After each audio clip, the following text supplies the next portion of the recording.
Hello मेरे प्यारे साथियों, तो आप सभी का स्वागत है आपके प्यारे से YouTube channel SR7 study point पे। मैं शकुन कुमार आप सभी के बीच लेकर के आया हूँ हिंदी व्याकरण का पाठ परिचय। आप लोग को पता है कि एग्जाम बिहार बोर्ड का जो है बहुत नज़दीक नज़दीक आ रहा है, तो आप लोग अपने पढ़ाई में मस्त होंगे, व्यस्त होंगे। उसी बीच मैं आपको सहायता करने के लिए आपके बीच एक क्लास लेकर के जिसमें आपको आज पाठ परिचय का ज्ञान देने वाला हूँ। क्या है कि आप लोग बिहार बोर्ड की तैयारी कर रहे होंगे, लेकिन उसमें टॉपिक बाय टॉपिक नहीं कर रहे होंगे, कहीं से उठा के कहीं कुछ पढ़ लेते होंगे। इसमें क्या होगा कि आप क्रमबद्ध तरीका से नहीं पढ़ पाइएगा, तो क्या होगा, आप थोड़ा बिहार बोर्ड में क्या होगा, कम मार्क्स ला पाइएगा। लेकिन वही अगर तरीका से पढ़ते तो क्या होगा, आपको पढ़ने में सहूलियत होगा, सहायता मिलेगा और आप क्या कर पाइएगा, कम समय में ज़्यादा तैयारी कर पाइएगा। ठीक है, तो इसके लिए क्या किए हैं, आपके लिए प्रत्येक क्लास को डिजाइन किया ऐसा कि आपको क्या होगा, क्रमबद्ध तरीका से समझ में आएगा। ठीक है, तो आपको आपको इस चैनल पे पूरा हिंदी व्याकरण, हिंदी का पाठ्य पुस्तक, गोधली हो, वर्णिका हो, नॉन हिंदी हो, सबके लिए क्या किएगा, इंतजाम किया गया, आपको सबका वीडियो मिलेगा। तत्काल में आप लोगों के बीच क्या लेकर के आए हूं, हिंदी व्याकरण। ठीक है, और हिंदी व्याकरण क्या है, आज पाठ परिचय होने वाला है कि आखिर में हिंदी व्याकरण में पढ़ा क्या क्या जाता है, हमारे बिहार बोर्ड पूछती क्या है। और ये क्लास हाँ सिर्फ 10th के विद्यार्थी के लिए नहीं, 10वीं के लिए नहीं, 12वीं के विद्यार्थी के लिए भी क्या है, बहुत जरूरी है। इस अगर क्लास को आप देखते हैं तो इसमें यह पता चलेगा कि क्लास बिहार बोर्ड में कौन कौन सा टॉपिक से कितना कितना क्वेश्चन पूछा जाता है और हमारे लिए पढ़ना क्या क्या जरूरी है, और हम किस क्रमबद्ध तरीका से अगर व्याकरण को पढ़े जो हमारा सिर्फ व्याकरण से 45 प्लस नंबर उठा सके। क्या है कि आप लोग देखते होंगे कि बिहार बोर्ड क्या करती है, 60 प्लस ऑब्जेक्टिव सिर्फ व्याकरण से पूछ देती है, जिससे क्या होता है, जो आप व्याकरण सिर्फ पढ़ के भी आप क्या कर सकते हैं, 45 नंबर ला सकते हैं। ठीक है, 45 प्लस 48 भी ला सकते हैं, और आपको क्या होना चाहिए, सिर्फ 50 नंबर ही लाना चाहिए ऑब्जेक्टिव में। ठीक है, तो आपको ऑब्जेक्टिव क्लियर कराने के लिए क्या लाए हैं, हम स्पेशल क्लास लेकर के आए हैं। ठीक है, तो उस स्पेशल क्लास में क्या होने वाला है, तो आप लोग क्या कीजिए, वीडियो को स्किप मत कीजिए, और अगर अभी तक आप चैनल को सब्सक्राइब नहीं किए तो क्या कीजिए, चैनल को सब्सक्राइब कीजिए और इसमें बेल आइकन का जो ऑप्शन होगा उसको दबा करके ऑल पर क्लिक कर दीजिए। ठीक है, तो चलिए ज़्यादा समय नहीं लेते और आप सभी के बीच क्या करते हैं, क्लास को शुरू करते हैं।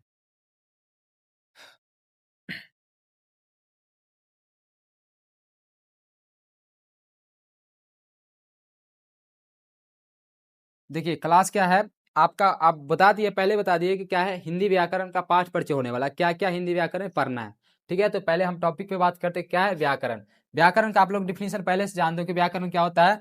व्याकरण वह शब्द शास्त्र होता है जिसके द्वारा हम क्या करते हैं, शुद्ध शुद्ध बोलना, शुद्ध शुद्ध पढ़ना, शुद्ध शुद्ध लिखने का क्या करते हैं, साम्य ज्ञान प्राप्त करते हैं, उसे क्या कहते हैं, व्याकरण कहते हैं। ठीक है, तो व्याकरण का आप डिफिनेशन पता होगा कि व्याकरण किसे कहते हैं, व्याकरण वह शब्द शास्त्र है जिसके द्वारा क्या करते हैं, शुद्ध शुद्ध बोलना, शुद्ध शुद्ध लिखना और शुद्ध शुद्ध पढ़ने का साम्य ज्ञान प्राप्त होता है। ठीक है, और व्याकरण के अंतर्गत, व्याकरण के अंदर पढ़ना क्या क्या होता है, जो हमारे बिहार बोर्ड के लिए क्या हो, 10वीं हो या 12वीं, उसके लिए क्या हो, जरूरी हो। ठीक है, तो हम उसके लिए क्या लेकर एक स्पेशल क्लास डिजाइन करके लाए, जो आप लोग के लिए क्या होने वाला है, बहुत महत्वपूर्ण होने वाला है।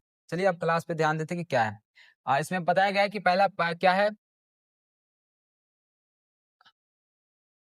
इसमें आपका पहला क्लास जो हम कराने वाले हैं, आपको पहले पढ़ना चाहिए, तो क्या है, हिंदी भाषा परिचय। ये क्या होता है, हिंदी भाषा परिचय, हिंदी के बारे में जितना भी बेसिक ज्ञान होता है, चाहे हिंदी से जो बिहार बोर्ड में या कॉम्पिटेटिव एग्जाम में जो पूछा जाता है, वो क्वेश्चन आपको क्या पढ़ाया जाएगा, हिंदी भाषा परिचय में। इससे क्या होगा, आपको हिंदी के बेसिक ज्ञान होगा और आप सिर्फ बिहार बोर्ड और कॉम्पिटेटिव एग्जाम में अपने जीवन में इसका भी प्रयोग कर सकते हैं। ठीक है, उसके बाद अगला जो आपको क्लास पढ़ाया जाएगा उसमें भाषा और लिपि। आपको पता होगा कि अगर हम आपको अगर हिंदी या कोई भी सब्जेक्ट पढ़ते हैं तो पहले क्या पता होना चाहिए आपको, भाषा, और वो भाषा कौन सी लिपि में लिखी गई इसका ज्ञान क्या होना चाहिए, बहुत जरूरी है। तो उसके बाद आपको क्या पढ़ाया जाएगा, भाषा और लिपि, उसके अगले क्लास में भाषा और लिपि पढ़ाया जाएगा। उसी के बाद आपको अगला क्लास मिलने वाला है जो है वर्ण विचार। जब आपके पास भाषा का ज्ञान हो जाए तो आपको क्या पढ़ाया जाएगा, वर्ण विचार। वर्ण विचार से क्या होगा, आप भाषा के बाद वर्ण विचार पढ़ेंगे, भाषा की सबसे छोटी इकाई को क्या कहते हैं, वर्ण कहते हैं। तो आप भाषा जब जान जाएंगे तो उसके बाद क्या होना चाहिए, आपको भाषा के बाद वर्ण का ज्ञान होना चाहिए, और उसको क्या बताया जाएगा, वर्ण विचार बताया जाएगा। ठीक है, और जब आप वर्ण को क्रमबद्ध तरीके से और सही तरीके से पढ़ लेते हैं, समझ लेते हैं, तो उसके बाद क्या किया जाएगा, आपके बीच एक नया क्लास लाया जाएगा, एक नया टॉपिक लाया जाएगा, उसका नाम क्या है, शब्द विचार। क्या है कि आपको पता होगा, थोड़ा बहुत तो क्लास छोटे छोटे क्लास में पढ़े होंगे कि वर्णों के समूह को क्या कहते हैं, शब्द कहते हैं। तो आप वर्ण को अच्छा से जान जाएंगे तो उसके बाद क्या पढ़ाया जाएगा आपको, शब्द विचार या शब्द पढ़ाया। शब्द विचार क्या होता है, शब्द विचार व्याकरण का एक अंग होता है जिसमें क्या होता है, शब्दों के बारे में, उसके परिभाषा, उसके प्रकार, उसका वर्गीकरण का साम्य ज्ञान प्राप्त होता है।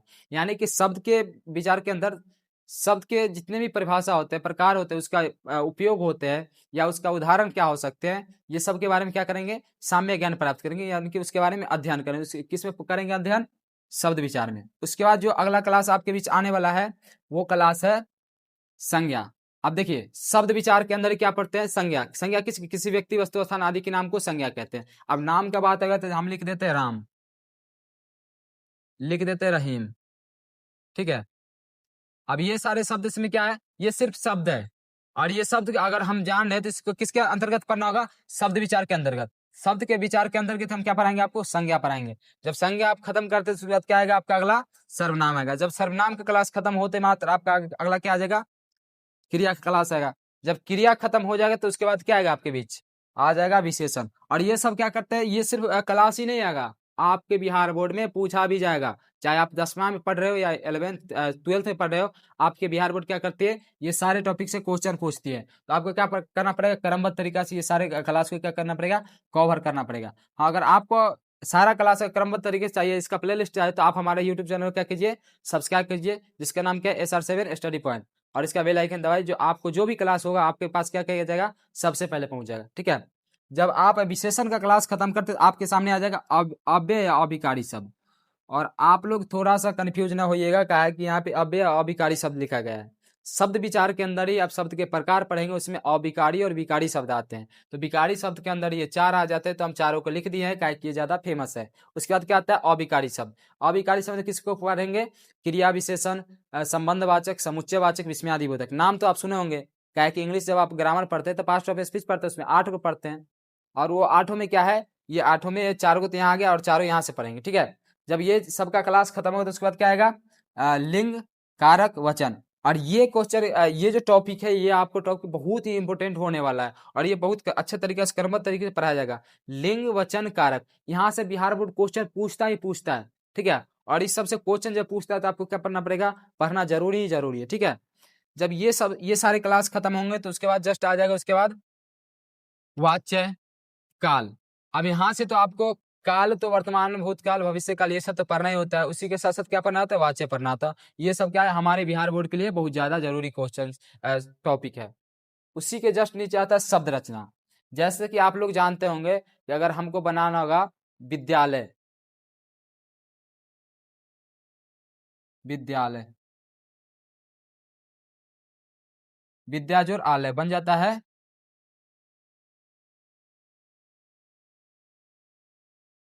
विद्यालय। देखिए, अब विद्या जोड़ आलय मिला के क्या बना, विद्यालय। यानी कि दो को क्या किए, छोटे छोटे खंड करके इसको क्या किए, एक साथ जोड़ दिए हैं, तो क्या है, शब्द का रचना हो गया। तो उसके क्या आ गया कि विद्यालय बन गया। तो आपको शब्द रचना पढ़ना, शब्द रचना के अंदर क्या क्या पढ़ना पड़ेगा, आपको 4 को चीज, संधि, समास, प्रत्यय, उपसर्ग, ये 4 चीज आपको शब्द विचार के अंदर पढ़ना पड़ेगा। उसके बाद जस्ट अब शब्द खत्म कीजिए, शब्द के बारे में आपका पूरा जानकारी मिल जाएगा, शब्द के बारे में पूरा ज्ञान मिल जाएगा। उसी के जस्ट नीचे क्लास आपको मिलेगा वाक्य विचार। आप शब्द बनाना सीख जाएगा, शब्दों के क्रमबद्ध समूह को क्या कहते हैं, वाक्य कहते हैं, ठीक है। तो आप शब्द बनाना जब सीख जाएंगे, शब्द के बारे में पूरा जानकारी हो जाए, तो आप क्या पढ़िएगा उसके बाद, वाक्य विचार। वाक्य बनाना सीखेगा। वाक्य विचार क्या होता है, वाक्य के बारे में उसका परिभाषा, उसका जो भी परिभाषा होता है, उसका वर्गीकरण होता है, उसका प्रयोग होता है, सब क्या होगा, साम्य ज्ञान प्राप्त हुआ, उसको क्या कहते हैं, वाक्य विचार। वाक्य विचार के अंदर आपका वाक्य का जितना भी परिभाषा होता है, प्रकार होता है, वर्गीकरण, सभी का क्या किया जाएगा, आपको क्लास आपके बीच प्रोवाइड किया जाएगा। जब ये सारे चीज खत्म होते हैं तो आपके बीच क्या आ जाएगा, चिन्ह विचार। अब चिन्ह विचार क्या होते हैं, जैसे कि आप लोग प्रयोग करते आ रहे होंगे, ये सारे चिन्ह का प्रयोग करते होंगे, ये हो गया, ये हो गया, ये हो गया। इसको थोड़ा एग्जाम्पल के रूप में लिख देते हैं।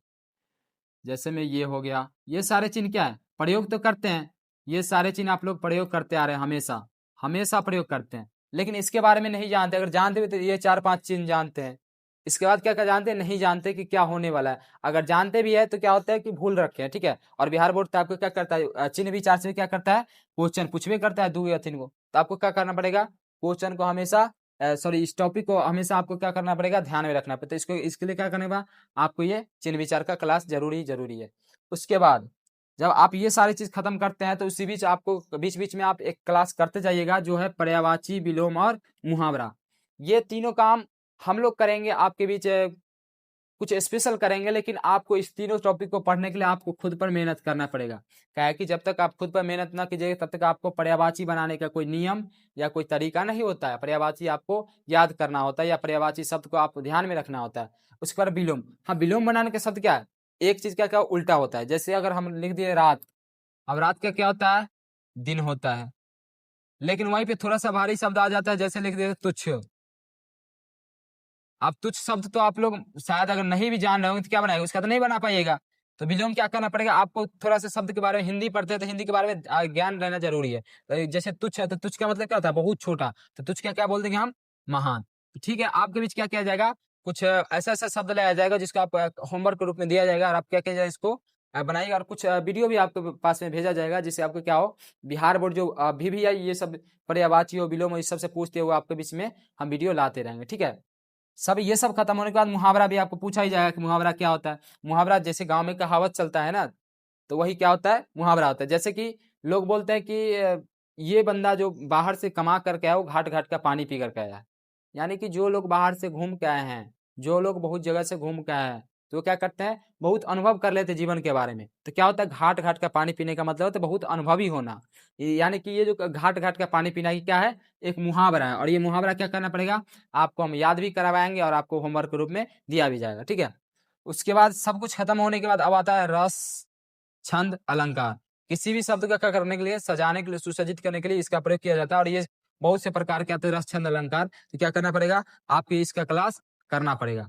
ये सब सारे सब्जेक्ट टॉपिक खत्म होते हैं, उसके जस्ट नीचे आपका आ जाता है निबंध लेखन, पत्र लेखन और अपठित गद्यांश। ये तीनों आप लोग तो हमेशा जानते होंगे, बचपन से जानते हैं, निबंध लेखन, पत्र लेखन। पत्र लेखन कहाँ यूज करते हैं, तो जब छुट्टी मारना होता है तो आप प्रधानाध्यापक के पास लिख देते, सेवा में श्रीमान प्रधानाध्यापक महोदय। आप तो बचपन से लिखते आ रहे होंगे, लेकिन आपका बिहार बोर्ड सिर्फ प्रधानाध्यापक के पास नहीं पूछेगा, आपको पूछेगा कि सफाई के लिए क्या कीजिए, आप अपने ग्राम कचहरी में एक क्या कीजिए, पत्र लिखिए, या अपने बैंक में जाकर के पत्र लिखिए। जिसमें क्या करना पड़ेगा, आपको सीखना पड़ेगा। आप इसके लिए कहाँ जाते हैं, अगर आपको बैंक में लिखना पड़ता है कोई पत्र या कोई लेटर, तो आप क्या करते हैं, किसी दूसरे के पास जाते हैं। तो नहीं, आपको जाना नहीं है। अगर हम हमारे साथ साथ आप जुड़े हैं तब क्या करेंगे, ये पत्र लेखन आपको सिखा कर करेंगे। उसके बाद क्या है, निबंध लेखन। निबंध लेखन बचपन से सभी शिक्षक क्या करते हैं, छोटा छोटा वाक्य को लिखवा देते कि हाँ ये निबंध है। तो आप क्लास बच्चा में जब रहते, छोटे छोटे क्लास में रहते, तो आपको बता दिया जाए कि गाय पर निबंध लिखो बाबा। तो क्या करते हैं, गाय क्या होता है, अ, दूध देती है, गाय हमारी माता है, गाय के 4 पैर होते हैं, गाय के 2 आंख होते हैं, गाय के 1 पूंछ होती है। तो इसमें जो आप गाय गाय का प्रयोग कर रहे हैं या गाय के बारे में जो बेसिक जानकारी वो लिख रहे हैं, तो ये सिर्फ बचपन वाला निबंध हो गया। लेकिन आपको बिहार बोर्ड नहीं पूछता वैसे। अगर वैसे आप पूछिएगा तो आपको लिख देगा कि हमारा स्टूडेंट क्या है, गाय की तरह गधा है। गाय हमारी माता है तो हमारा स्टूडेंट क्या है, गधा है।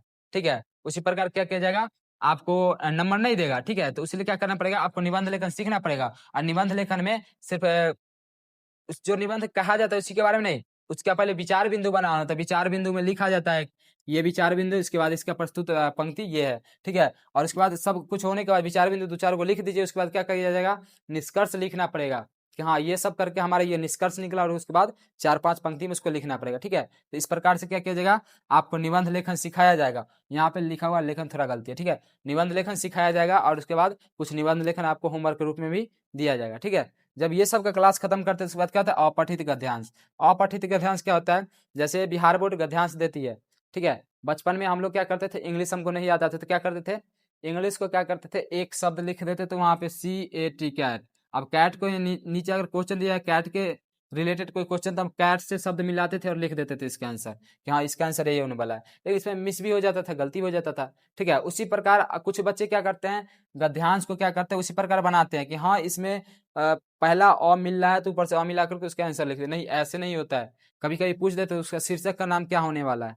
ठीक है, तो आपको गद्यांश कैसे बनाना है, क्या बनाना है, उसका क्या आंसर निकलता है, वो सभी चीज आपको क्या किया जाएगा, सिखाया जाएगा। हाँ, एक बात और ध्यान रखिएगा, आपके बीच क्या लाया जाएगा, आपके पाठ्य पुस्तक का जो भी पाठ्य पुस्तक आपके बीच गोधली हो, उसके बाद वर्णिका हो, या जो उर्दू से हो तो उनके लिए नॉन हिंदी आता है, सबका क्या किया जाएगा, प्लेलिस्ट के द्वारा आपको वीडियो दिया जाएगा। और आप इस चैनल पे आपको पूरा बिहार बोर्ड का तैयारी किया जाएगा। तो आप अगर क्लास 10th में है, 12th में है, तो आप इस चैनल को सब्सक्राइब कीजिए और जुड़िए इस चैनल से, ताकि आप क्या कीजिएगा, बिहार बोर्ड में 450+ नंबर लाने का काम कीजिए। ठीक है, तो मिलते हैं नेक्स्ट वीडियो के साथ।